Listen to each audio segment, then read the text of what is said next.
Alright you guys, what's up? It's Luke back here with another video, and I'm so excited because I'm back at it. I just got back off of vacation, go back to work tomorrow, and I just wanted to film a little video and go over some pro tips with you guys of having one of those little Roomba or Neato cleaning robots. So I've got my little guy, who we call Ferguson, running right now, and he's going around and doing his thing of checking his surroundings, vacuuming. These guys are great. We got him as a wedding gift, and so glad we did. Super easy to clean, maintain, have had no problems with him in the 4 years that we've had him. You can set him to run on a schedule. Because we have these pets, say hi Blue, Australian Shepherd, hey Jamie, an ornery cat, and a little Puka, we get shedding, you know, at least a little bit. And so it's good to just not have to vacuum every day and do all that stuff. And so we have Ferguson run every day at noon, and we just have to empty his dustbin every day. And then about once a week I go and pull out his brush. It has a detachable end where you can just pretty much pull all the hair off, put it back in, it's good to go for the next week. And it's really helped out, like with the hair. You have no idea. It's been amazing. We have a whole lot less work to do, and it's just been great. What are you doing over there, Jamie? Yeah? Say hi. It's a muggy day out there, raining, watching everything go down. Still have to finish up that culvert just a little bit, but yeah, so we're in the house right now. I'm running Ferguson. Thought I'd do a quick video. Pro tips.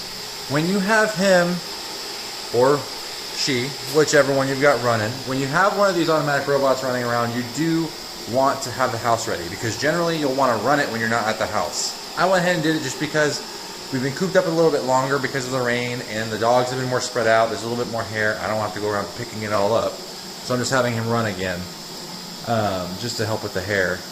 But you want to prepare the home if you're going to have them run. Even if you're at the house, you just want to make sure that there's things like shoelaces, power cables, a lot of times curtains. We don't have any right now, but if you were to have curtains that hang all the way down to the floor, it's pretty strong. It'll suck it up.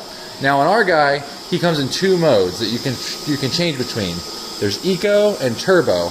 Turbo uses a lot more power, but it can't get as much of the house as you might want him to, but he'll do a better job. Now Eco is pretty much what you would expect, which is less power, so he can do more coverage, but he's not giving as much suction. So we only have a 1,100 square foot home, just about 1,200 square feet, and we have him on turbo all the time, and he makes it through a whole run of the house with about 33%, I'd say 35% left of his battery. And when he's done, it's awesome because he's just navigating right now, and he's bumping into things. He's got cameras, sensors, and a front bumper sensor that will tell him where he's at, and he maps it and sends you a map when he's all done. And when he's on turbo mode, it really helps when he's on carpets or anything that's going to need... Oh, well, hi, Puka. Yes, thank you. You wanted to help out in the video? All these animals, man.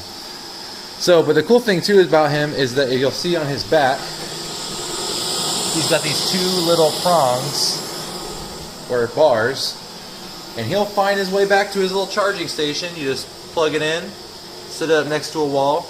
You can attach it to the wall if you want. We haven't done that yet, but we just set him up right next to it. And he'll plug in with those two bars right there, and he'll charge himself back up. Good to go for the next day. It takes him probably about maybe 3 or 4 hours to fully charge again after doing a turbo mode run.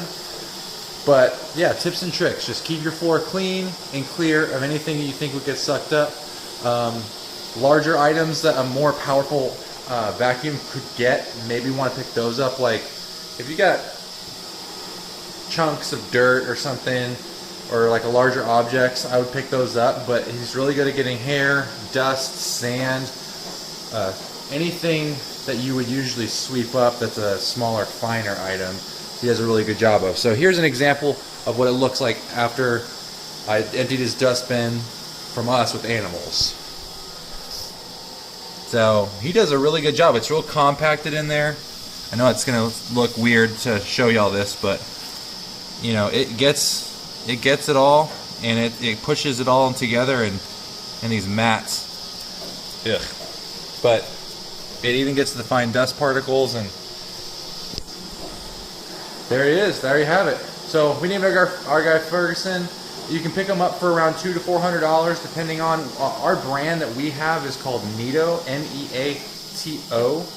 But I know that the iRobots and the Roombas do a really good job as well. The app is super easy to use and straightforward. You can have them clean whenever. You can set a schedule. You can name them. And then when he's done, he'll send you text messages and let you know, hey, I finished and here's a map of what I cleaned. It's super cool. Also, he'll let you know if he's stuck or his brush needs to be cleaned, and it knows the difference. It has sensors on those things to tell you what needs to be done. And I've been at work a couple times and gotten a text message saying, hey, I'm stuck, please let me go. Because sometimes he'll be the perfect size to get himself wedged up in between a chair or in between a table legs, and then he somehow got himself in, but he can't get himself unwedged. And so he'll say, oh, let me go. But then an hour later, he'll say he's done. So he's gotten himself unstuck, and he's made it all the way around and back to his charger port. So anyways, it was good seeing you guys. Good talking to y'all. Any questions or comments, leave them down below, and make sure to subscribe. Catch you on the next one. Peace.